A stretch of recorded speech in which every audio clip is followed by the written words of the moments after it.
Saglit siyang nawala sa kanyang focus nang i-check ang monitor upang tingnan ang papalapit na truck. At dahil hindi niya namalayan na may nakapasok ng mga zombies, ay pinrotektahan siya ni Akira. Nakita niya na ang pwesto ni Akira ay tatamaan ng papalapit na truck kaya hinila niya ito.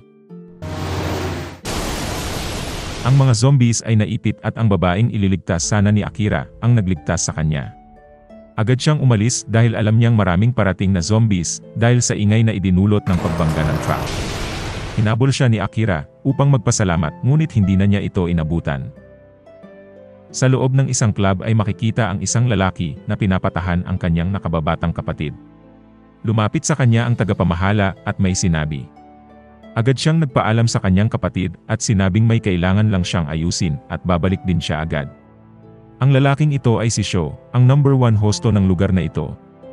Ang mga lalaking kanyang kasama ay mga hosto rin na kanyang katrabaho. Habang palabas ay kumuha sila ng mga armas dahil sila ay makikipaglaban sa mga zombies upang protektahan ang building at ang mga taong nasa loob. Makikita na napapaligiran na sila ng mga zombies. Ngunit ang kanilang leader na si Sho ay hindi natatakot dahil kailangan niyang protektahan ang kanyang kapatid. Sa hindi kalayuan ay makikita naman si Akira na nagmumotor. Sinabi niyang matagal-tagal na rin siyang hindi nakakapunta dito sa bayan ng Shinjuku. Pumunta siya rito upang hanapin ang kanyang kaibigan.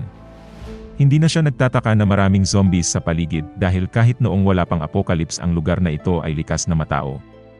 Samantala, sa bahay ni Akira, tinitingnan niya ang kanyang balbas sa salamin. Sinabi niyang dahil wala na siyang trabaho ay maaari na siyang magpatubo nito. Gusto niyang gayahin ang balbas ng isang sikat na celebrity kaya kumuha siya ng marker at ginuhitan ang sarili. Napansin naman niyang parang hindi ito bagay sa kanya. Nang matapos siyang maligo ay inisip niya kung ano ang kanyang gagawin ngayong araw. Nakita niya na umilaw ang notification sa kanyang cellphone. Nang tingnan niya ito ay nakita niyang ang internet connection ay bumalik na. Sinabi niya na dahil sa rami ng kanyang trabaho noong nakaraang 3 taon, ay maraming imbitasyon mula sa kanyang mga kaibigan ang hindi niya napuntahan. Ngunit ngayon na marami na siyang oras ay wala naman siyang makausap. Dumungaw siya sa balkonahe at tumingin sa paligid. Siya ay nanghihinayang dahil isinakripisyo niya ang kanyang mga oras na makasama ang mga kaibigan para lang sa overtime na wala namang mabuting idinulot sa kanya. Naalala niya ang kanyang sanggang dikit na kaibigan na nagpayo sa kanyang umalis na sa trabaho. Naisip niya na ang kagaya nito ay hindi magpapahuli ng buhay, kaya sinubukan niyang tawagan ito. Lumipat ang eksena sa loob ng isang bahay aliwan, kung saan makikita ang isang lalaki na hindi makalabas ng kwarto dahil siya ay napapaligiran ng mga zombies. Sinubukan niyang lumabas ngunit agad siyang nakita ng isang zombie. Hindi niya alam kung hanggang kailan pa siya tatagal. Dahil 3 araw na siyang hindi kumakain at naubos na rin ang kanyang tubig. At ang masiste pa rito ay may kasama siyang zombie sa loob ng kwarto. Sinabi niyang lasing siya nang kumuha ng isang babae. Mabuti na lang at ito ang kwartong kanyang nakuha, at ang babae ay nakagapos bago ito maging zombie. Ngunit siya ay halos mabaliw na dahil 3 araw na siyang hindi makatulog sa ingay ng zombie, at 3 araw na rin siyang hindi kumakain. Iniisip niya kung dito na ba siya matatapos. Siya si Kenichiro Ryuzaki, ang matalik na kaibigan ni Akira. Nagtataka siya kung bakit sa dami ng tao ay si Akira pa ang naiisip niya ngayon. Naalala niyang palagi itong tumatawa sa kanyang mga jokes, kahit sobrang corny ng mga ito. Nagulat siya nang marinig na may tumatawag sa kanyang cellphone. Tuwang-tuwa si Akira nang malaman na hindi pa zombie si Kencho. Halos maiyak naman si Kencho nang marinig ang boses ni Akira. Dahil kanina ay halos bumitaw na siya at mabaliw dahil sa kanyang sitwasyon. Sinabi ni Akira na halos 1 taon na, noong huli silang magkita at mag-inuman. Tinanong niya kung nasaan si Kencho at bakit malungkot ang beshi ko. Sinabi ni Kencho na siya ay nasa Shinjuku at nagtanong kung bakit siya excited. Sinabi ni Akira na pupuntahan niya si Kencho. Ngunit sinabi ni Kencho na imposible ito dahil napapaligiran siya ng mga zombies, kaya kalimutan na lang niya kung anuman ang kanyang plano. Sinabi naman ni Akira na huwag siyang mag-alala at i-text na lang ang kanyang saktong lokasyon. Si Akira at Kencho ay parehong miyembro ng varsity team ng kanilang school. Sa loob ng 4 na taon, ay marami silang pinagsamahan. Nang makagraduate kami ng kolehiyo, siya ay naging isang real estate agent. At dahil siya ay magandang lalaki at magaling magsalita, naging madali para sa kanya ang makabenta ng mga properties. Hindi naging problema sa kanya ang pera, at madalas pa niyang ipinapakita ang kanyang mga nagiging babae. Habang ako naman ay halos madurog na dahil sa hirap ng trabaho. Kaya hindi ko kayang makinig sa mga kwento ng pag-asenso ng iba. Sinabi ni Kensho na umalis na siya sa kumpanya at mag-resign dahil kalokohan lang kung magtatagal pa siya rito. Ngunit hindi ito tinanggap ni Akira at sinabing huwag niyang ipagmalaki ang kanyang trabaho. Dahil dito sila ay nagkagalit. Kaya gusto niyang magkita sila ni Kensho anuman ang mangyari. Bumalik ang eksena sa Shinjuku kung saan nasa labas ng club si Sho. Halos siya na lang ang natira sa kanyang mga kasama at napapaligiran na siya ng mga zombies. Iniisip niya kung hanggang dito na lang ba. Humingi siya ng pasensya sa kanyang kapatid dahil hindi na niya kayang tuparin ang kanyang ipinangako. Ngunit ang mga zombies ay biglang tumigil. Ang atensyon nila ay napunta sa malakas na tunog ng busina. Nagtataka naman si Sho kung ano ang nangyari. Sa loob ng kwarto narinig din ni Kensho ang malakas na ingay. Ang mga zombie sa hotel ay lumabas. Pinuntahan nila ang isang sasakyan kung saan nakaipit ang busina nito. Ito pala ay gawa ni Akira. Makikita na nagtago siya sa tubig sa labas ng hotel. Nagtataka naman si Kensho kung saan napunta ang mga zombies na nasa labas ng kanyang kwarto. Naglakas loob na siyang pumunta sa exit. Nagulat naman siya nang makita si Akira. Agad na humingi si Akira ng tawad kay Kensho at sinabing tama ang kanyang payo na mag-resign siya sa kanyang trabaho. Ngunit imbes na makinig, siya ay nainggit sa masaya at matagumpay niyang karir. Kaya gusto niyang magkita sila upang humingi ng tawad. Nagulat naman si Kensho na pumunta siya rito para lang sabihin yon. May sasabihin sana siya kay Akira, ngunit bigla namang bumalik ang mga zombies. Sinabi ni Akira na dapat pala ay hindi siya sumigaw. Tumakbo ang dalawa paakyat ng building. Pinigilan ni Kensho ang mga zombies habang kumuha naman si Akira ng maaring ipangharang. Ngunit dahil sa dami at lakas ng mga zombies sinabi ni Kensho na hindi magtatagal ay masisira nila ang pinto. Inisip niya kung ano ang gagawin. Dahil hindi siya makapag-isip ng maayos ay tinanong niya kay Akira kung ano ang kanilang gagawin. Sinabi ni Akira na kailangan nilang tumalon. Ang building sa kabila ay mas mababa at hindi naman siya kalayuan. Sinabi ni Kensho na imposible ang iniisip mo. Hindi natin kakayanin ang ganun kalayo. Ngunit sinabi ni Akira na isa lang ang paraan para malaman natin ito.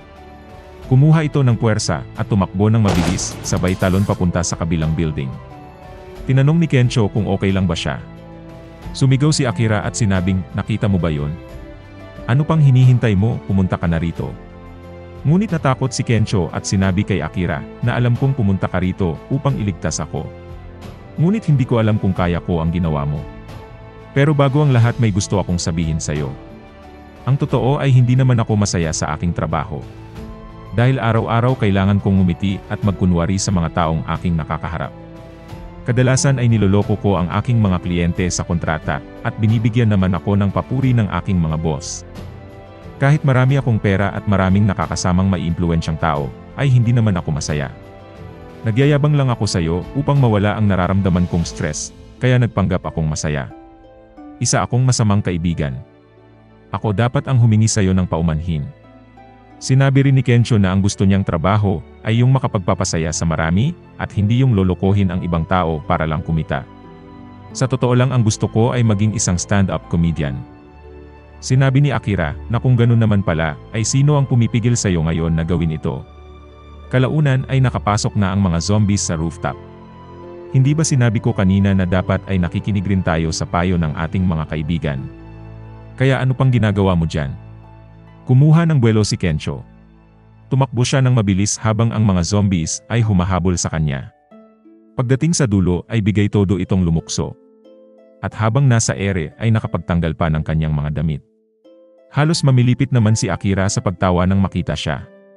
Ngunit kinapos ang kanyang talon at muntik na siyang mahulog sa building.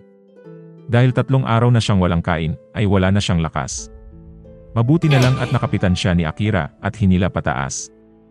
Bigla naman itong nakaramdam ng sakit. Tinanong ni Akira kung nakagat ba siya ng zombie. Sinabi ni Kensho na gumasgas ang kanyang bet sa semento. Habang papalubog ang araw ay makikitang nagiinuman ang dalawa at parehong walang damit. Pinag-uusapan nila ang kanilang mga buhay-buhay. Sinabi ni Kensho kay Akira na mas mukha pa siyang zombie noong siya ay nasa kumpanya. Sinabi naman ni Akira na anong klase kang komedyante kung mabilis kang umiyak. Sinabi ni Kencho na sinong mag-aakala na ang taong nawalan ng trabaho ay mas magiging successful at masaya sa kanyang buhay. Para kang isang negosyanteng nag-i-enjoy sa buhay at walang amo. At malay natin baka mamaya ikaw pa ang magligtas sa lahat dito sa kinakaharap nating zombie infection. Sinabi ni Akira na malabo yung mangyari. At sinabi naman ni Kencho na tama ka. Sila ay nagkatuwaan hanggang mag-umaga. Nang magising ang dalawa, ay nagluto agad si Kencho ng kanilang breakfast, dahil halos 3 araw na siyang hindi kumakain. Habang si Akira naman ay makikitang naglalaro sa konsol. Para lang silang nagbabakasyon sa ibabaw ng isang building. Sinabi ni Akira na mukhang masarap ang niluto ni Kencho. Nagulat siya at hindi inakalang sobrang sarap nito. Tinanong niya kung bakit marunong magluto si Kencho. Sinabi ni Kencho na ito ang dahilan kung bakit hindi ka popular sa mga babae. Ang pagluluto ay isang skills na dapat mong matutunan. Nasaktan naman ang damdamin ni Akira dahil nirekta siya ni Kencho at sinabing makakahanap din siya ng girlfriend balang araw. Tinanong ni Kencho kung kailan naman yung balang araw na yon. Tumingin si Kencho sa ibaba at sinabi kay Akira na good luck. Habang nagpapahinga nakita ni Kencho ang listahan ng mga gustong gawin ni Akira. Sinabi ni Kencho na parang mataas ang pangarap ni Akira. Sinabi ni Akira na ang ilan sa mga naisulat niya ay mga bagay na kanyang pinangarap noong bata pa siya. Ngunit gusto niyang tuparin ito ngayon kahit na imposible. Sinabi ni Kencho na mahirap palang magtrabaho sa mapang-abusong kumpanya dahil masisiraan ka ng ulo. Nakita ni Kencho na wala pa sa 100 ang listahan ni Akira, kaya tinanong niya kung okay lang ba na dagdagan niya ito. Sinabi ni Akira na huwag niyang pakialaman ang kanyang listahan. Ngunit hindi pa siya natatapos magsalita ay nasulatan na ito ni Kencho. Nilagay niya na gusto kong maging stand-up comedian. Sinabi ni Akira na wala siyang planong maging komedyante, kaya dapat ay gumawa na lang siya ng sarili niyang listahan. Sinabi ni Kencho na okay lang yan, kung hindi mo ako iniligtas ay malamang dedo na ako sa loob ng bahay aliwan. Kaya kung ano man ang plano mo ngayon ay kasama mo na ako hanggang dulo. Natuwa naman si Akira at sinabi kay Kencho na pumunta sila sa bayan. Dahil pangarap niyang magkaroon ng malaking TV, kaya lumarga na sila. Habang bumabiyahe ay nagkwentuhan sila. Sinabi ni Kencho na mayroon siyang problema. Dahil mahihirapan siyang makapasok sa showbiz. Ayon kasi sa kanyang nabasa sa internet, ay kailangan niya munang pumasok sa isang acting school at magkaroon ng mentor. Sinabi naman ni Akira na hindi mo naman kailangan ng guro para turuan kang tumakbo ng walang saplot. Tinanong niya kung bakit gusto nitong maging comedian. Sinabi ni Kencho na simula noong bata pa siya ay mahilig na siyang manood ng mga nakakatawa. Maaaring yun na rin ang naging dahilan kung bakit ito ang aking pangarap.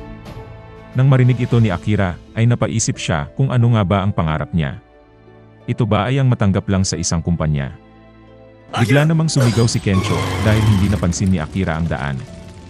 Isa na itong dead end kaya kailangan na nilang humanap ng ibang ruta. Samantala, bigla silang nakarinig ng malakas na tunog. Ito ay mula sa isang tanker ng gasolina na nawalan ng kontrol at papunta sa kanilang direksyon. Sinabi ni Kencho na delikado ang kanilang lagay dahil sa oras na bumangga ang tanker ay siguradong sasabog ito. Habang panik si Kencho, ay tumitingin naman sa paligid si Akira upang makahanap ng paraan kung paano sila makakaiwas sa disgrasya. Ibinuwelta ni Akira ang motor. Tinanong ni Kencho kung ano ang iniisip niya. Ngunit hindi nagsalita si Akira at pinaandar lang ang motor ng mabilis. Halos magkabanggaan na sila ng tanker. Mabuti na lang at nakakita siya ng improvised na rampa. Kaya sila ay nakaligtas at nakapasok sa subway. Ngunit marami palang zombies sa loob nito at hinabol sila. Nakakita sila ng isang tindahan na bahagyang nakaangat ang grills. Kaya tumakbo sila papunta rito. Nang sila ay makapasok ay agad nilang ibinaba ang harang.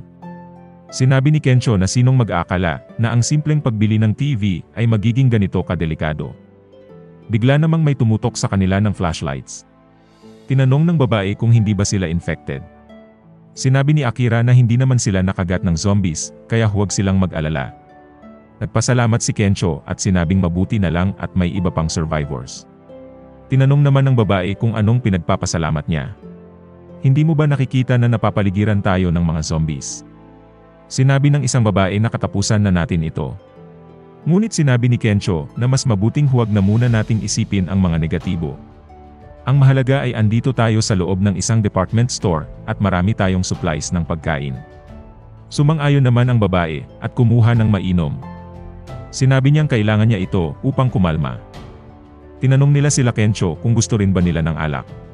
Kumuha naman si Kencho ng pulutan. Sinabi ng isang babae na mabuti siguro kung magpakilala sila sa isa't isa. Naisip naman ni Akira at Kencho na para na silang nakikipag-date. Sinabi ng unang babae na siya si Reika. Ang pangalawa ay si Maki. At ang huli naman ay si Yukari. Sinabi niya na siya si Kencho at ito naman si Akira. Sinabi rin niyang dati silang magkaklase ni Akira sa kolehiyo. Tinanong niya kung ano ang koneksyon ng mga babae. Sinabi ni Rika na sila ay magkakatrabaho, ngunit hindi na nakalipad ang kanilang eroplano dahil sa mga pangyayari. Nang marinig ni Akira ang salitang eroplano, ay tinanong niya kung ano ang kanilang trabaho. Sinabi ni Rika na sila ay mga flight attendants. Halos mabaliw naman ang dalawa at hindi makapaniwala. Dahil para na silang nakikipag-date sa mga flight attendants ngayon. Ngunit dahil sa ingay ng mga zombies ay hindi ma-enjoy nila Akira ang sitwasyon. Dahil ang mga babae ay natatakot at hindi sila pinapansin. Iniisip ni Akira kung ano ang dapat gawin dahil ayaw niyang masayang ang gabing ito. Dahil ito ay isa sa mga bagay na kanyang pinapangarap. Inisip niyang makipag-usap upang mabasag ang katahimikan. Lumapit siya kay Yukari at tinanong kung may boyfriend na ba ito. Nagalit naman si Yukari at sinabing, yan talaga ang unang itatanong mo ngayon. Hindi mo ba makita na halos mamatay na kami sa takot? Napaisip si Akira at sinabing tama nga si Yukari dahil wala sa sitwasyon ang kanyang tanong. Kaya umisip siya ng paraan kung paano siya makakabawi. Hihingi sana siya ng tulong kay Kencho, ngunit wala na ito sa pwesto niya kanina.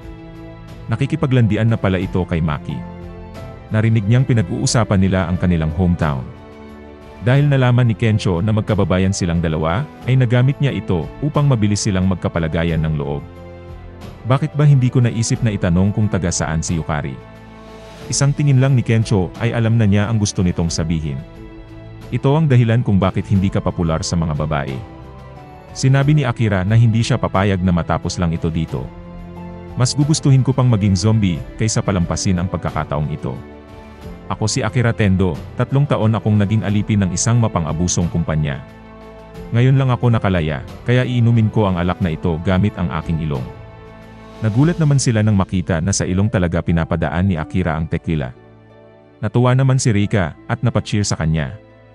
Sinabi ni Kencho na hindi rin siya magpapatalo at sinimulan na ang kanyang stand-up comedy. Dahil sa ginawa ni Akira nabasag ang katahimikan at lahat sila ay nag-enjoy. Hindi nagtagal ay makikita si Akira na sumusuka sa inidoro. Nagsisisi siya na nilaklak niya ang alak ng sobrang bilis.